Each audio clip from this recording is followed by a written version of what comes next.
So how do you go and find real estate deals for your wholesaling business in 2020? It comes down to two things.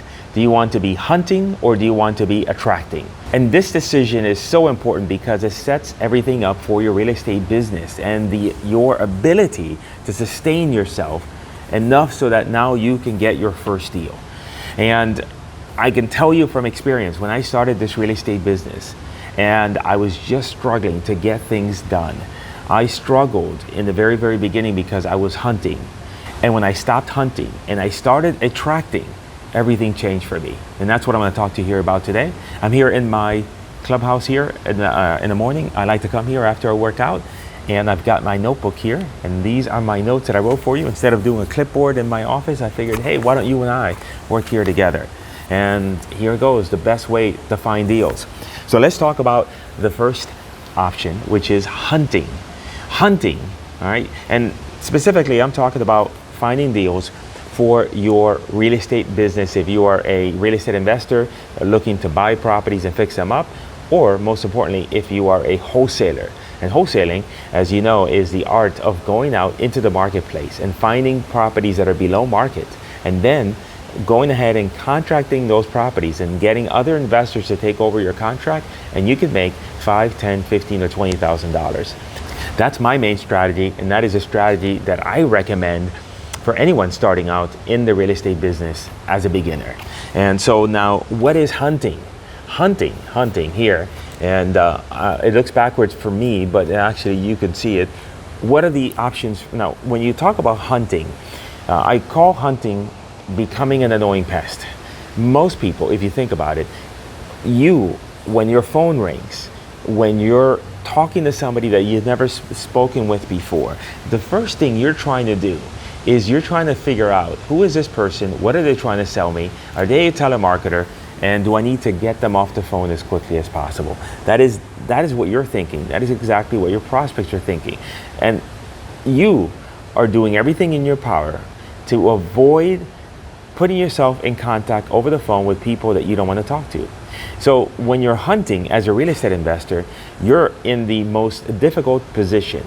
You are in a position where you have to overcome so many things on a conversation, on that interaction with the seller, just to break down their defenses so that now you can have a meaningful conversation. So let's take a look at some of these examples. I have here cold calling. So when we talk about cold calling, we talk about getting a list of prospects, going ahead and let's say you can get a list of property owners or tired landlords from any of these various services, and you're going to take that list of people and you're going to skip trace them. You're going to go out and get the phone numbers, their phone numbers, their cell phone number, their whatever phone numbers are available, so that now you can reach out to them. And then what you're going to do is you're going to go ahead and use some sort of, if you want to do this, you have to get a software that's going to enable you to dial a ton of numbers, because if you're doing it from your cell phone, it's going to be a tough road ahead, because you need to get in contact with a lot of people when you're doing cold calling. So then now you're going out and calling these people, and here's some stats. I mean, you're only going to get about 10-20% at most of these people on the phone. And when you get them on the phone, their radar is just as if a nuclear bomb was going to go off near me, and all I hear is sirens. That's what they're hearing in their head. They're hearing sirens yelling and screaming and saying, who is this person? Why are they calling me? Who are you? What do you want? Are you a debt collector? All these things are coming through their mind. And so you've got that obstacle to overcome on a cold call. All right, you are very intrusive in their lives right now. Driving for dollars is a form of hunting. However, though, the nuance with driving for dollars is you are going out hunting. Now, once you find the property, all right, now at that point, then you can cold call that person. And so then, or you can go ahead and send them a direct mail piece, for example, or a letter saying, hey, I'm interested in your property, etc. So again, that is a form of cold calling. I guess it's the same thing as cold calling, except with cold calling, we're getting a big list. With the driving for dollars, it's a much smaller list, but nevertheless, you are reaching out to somebody who may or may not want to talk to you. And again, it's a pure numbers game. Another form here, and I have here, let's see here. Can you see that? Yeah, right there.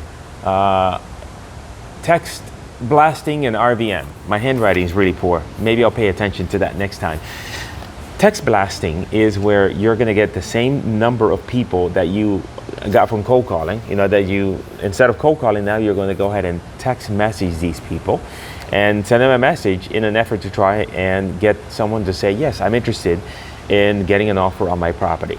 Again, a tremendously large numbers game. You've got to go through a lot of text messages, and many times people that do text blasting, what happens is that they need a lot of data.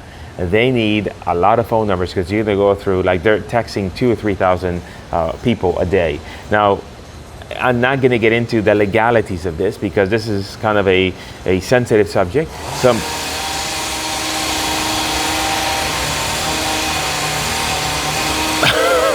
All right. Unfortunately, the lawn people don't know that I'm recording a video for you. So what we're gonna do is we're gonna take our show on the road, and actually I'm gonna talk to you from a different location away from them. They're so, I don't know what they're thinking. Don't they realize that I'm doing a video for you? All right, so let's go ahead and relocate. Let's go ahead and relocate to a different section here of the pool area, right here.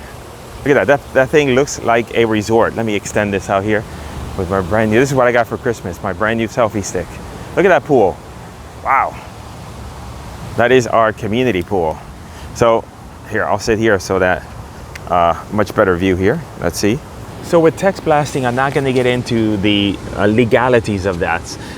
Some people use a software that supposedly, because you're just hitting that button, you know, not text blasting, that you have to manually click on that button to send a bunch of text messages, that makes it better or legal compliant. I don't know. I'm not going to get into that, but because I'm not an attorney, and oh my goodness. Well, I just relocated here, and they're back at it again. So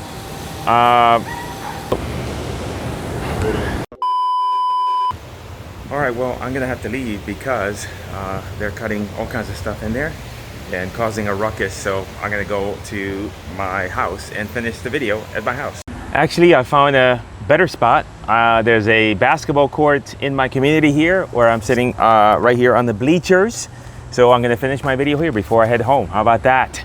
So now, RVMs, let's talk about RVMs, which is ringless voicemail, which is where you send a blast into, I don't even know how it works. I think it just sends 2 simultaneous calls to a phone line, which then causes one of those to go into voicemail. So the person sees the voicemail, and then now they're going to reply to that voicemail, but they never got a phone call. So if you do that, again, you're blasting a ton of people. A lot of times people just call back. Like, you got to do that and be prepared for all the calls coming in, because people, they're going to think, oh, who's this person that I missed their call? And it's just, again, a numbers game. But in Florida, that right now, you don't want to do that. Like, if you're in Florida, you don't want to do that because it is, I think it's pretty much illegal. A lot of the states are cracking down. I'm going to do another video about this because there's another couple states, or I think there was a court decision that was made around that, which makes it really, really dicey for you to do that. I got a friend here, the duck. And so again, those are all hunting and intrusive. And so over time, what ends up happening is that if you start with that, you're going to have a difficult time because it's a difficult thing to sustain. People find it, I mean, if you're going to be cold calling, you're going to be cold calling for 10, 15, 20 hours a week. That's a lot of work. Now, the other method is attracting. Now, when you're doing attraction methods, such as pay-per-click, such as Facebook, such as direct mail, then what you're doing is you are doing marketing, which then has that individual that is interested raise their hand and say, hey, I am interested in selling my property. And so then now you have the opportunity to speak with them. Now it's a much different conversation, because now instead of you calling and that initial part of the conversation being so abrupt, where now you're having to just even convince them that you are somebody that they should speak with, that you're not a scammer, and then go into the whole thing about the property, and they're wondering, like, how does this person know so much about me? How did they get my phone number? All that other stuff. With attraction marketing, they've raised their hand, and when you call them, they are happy to speak with you. Yes, I remember. Yes, I filled out the form. Yes, I got the postcard, I got the letter. Yes, I saw the ad online. I'm so glad you called. And now you've eliminated all of that. And then now you put yourself in a position where now you begin at a different point in the conversation. And so then with attraction marketing, I think it's more sustainable long term, because now it doesn't eat away at your mental psyche and, you know, the agony of all these other methods that you got to get up in the morning and like bump yourself up because like it's hard work. Versus if I am during the course of the day just going about my day, and let's say if I'm running Facebook ads for motivated sellers, which again I have a complete step-by-step process in doing that. There's going to be a link in the description for a playlist associated with that. Check it out. That is my 3-part series on how to do Facebook ads for motivated sellers. But again, I'm walking around. I mean, I could be here in the in the basketball court, just walking around, and my ads are working and they're running, and then I am going to start getting sellers to raise their hands and say, yes, I am interested in speaking to you, please give me a call. It's a much better situation. In addition to that, when you're doing any sort of attraction marketing is really great if you have a full-time job. Because if you have a full-time job and you don't have the ability to be on the phone for 5 or 6 hours a day cold calling, as an example, then you've got to do attraction marketing that is going to bring people to you. Because then while you're at work, then the marketing is doing the work of prospecting for you, and then during your lunch break or whenever you have the time or in the evening, then you're getting back to these people. And that's the marketing that I've always done. And when I first started the business, I started doing what I call door driving. Door driving is when you should be going on people's doors and knocking on them because they're in pre-foreclosure, but you're too scared and you don't want to do it, so you just like go up to the house and then you change your mind at the last minute. That's called door driving. It doesn't work at all in any way. And so I started to do that, and for me, I was really struggling with all that kind of marketing. And with the way that things changed for me back then was I started to do direct mail. And when I started to do direct mail and I started to learn that craft, then all of a sudden the floodgates opened up. I had a lot of leads. I didn't have to do that chasing, and I didn't have to do that grunt work that I didn't want to do anymore. And now I've transitioned to just running Facebook ads to find my wholesale deals and what I'm teaching my students. And to me, that is the best way. Now, some could argue, which by the way, look at that. I even have a volleyball court. Maybe we should have a volleyball tournament here. And so some people would argue, but Chris, I don't have that much of a budget. And you know, the fact is that there's 2 issues with that. When you say that, I don't have a budget, so I got to do cold calling. Really, that comes down to 2 things. Number one, it comes down to the fact that you are not clearly looking at the fact that you do have costs. You got to buy the list, you got to skip trace the list, you got to get you got to get a dialer, you got to get all those things that are going to cost you money. So you've got money that you're spending already. So you have a sunk cost. So let's say that overall for the course of the month, it's going to cost you $500.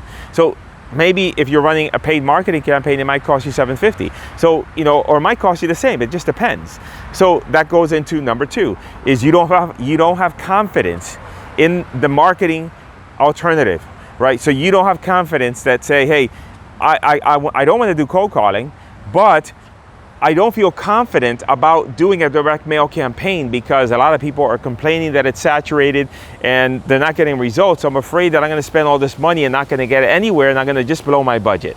And so that is a valid concern. Direct mail is tough. That's why I recommend starting out with Facebook ads. Facebook ads, you can get started with as little as $20 a day. You can generate leads for $10 to $15 a lead, and you can have that running in the background.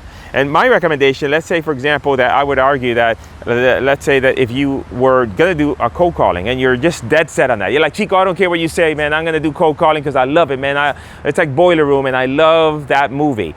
Fine, do that. However, I believe in 3 things for this 2020 in this economy. And those 3 things are, number 1 is you got to learn how to do real estate that is a transaction other than your own, okay? You know that. You're trying to do a transaction where you're going out and finding a property that is below market, so you're doing that already. Number 2 is you got to learn how to sell. because even regardless of the strategy that you're using, that you're going to need the ability to be able to get on the phone and have an effective conversation with somebody and move that conversation forward so that it gets the results that you want and they want. All right, sales is not about twisting somebody's arm. It's about a mutual decision between both parties that they agree to, and in the end, both parties benefit. So number 2 is you got to learn how to sell. And number 3 is I believe that you should learn online marketing. You must learn online marketing. I'll remove the word should and say you must. That is where the direction of our world is going. You know that. I don't have to convince you about that. Everything is online right now, and you should learn, you must learn. I gotta eliminate that word from my vocabulary. You must learn, must learn online marketing, how to use the platforms like Facebook and Instagram in order to generate leads. So even if you put in just $100 toward that budget, take a look at my videos that I have on finding motivated sellers using Facebook ads. Again, in the description, or a card may show up here. And again, focus on my suggestion to you is even if you are dead set on doing the hunting, you're gonna do it. You don't care what I say. You've got to start putting into place some sort of effective outreach campaign that attracts people, attracts prospects, because in the end, you're gonna wanna transition to that anyway, even if you're dead set on doing the cold calling. And why not start now? The time is now, it's not later. So again, you gotta make the decision. Do you want to go out hunting, or do you want to attract prospects? If you want to attract prospects, check out the video here, somewhere here or here, I don't know where it appears, on how to find motivated sellers using Facebook, my 3-part series. It's great. And also my series on virtual wholesaling. I'll put both of those in the description, and I look forward to talking to you next.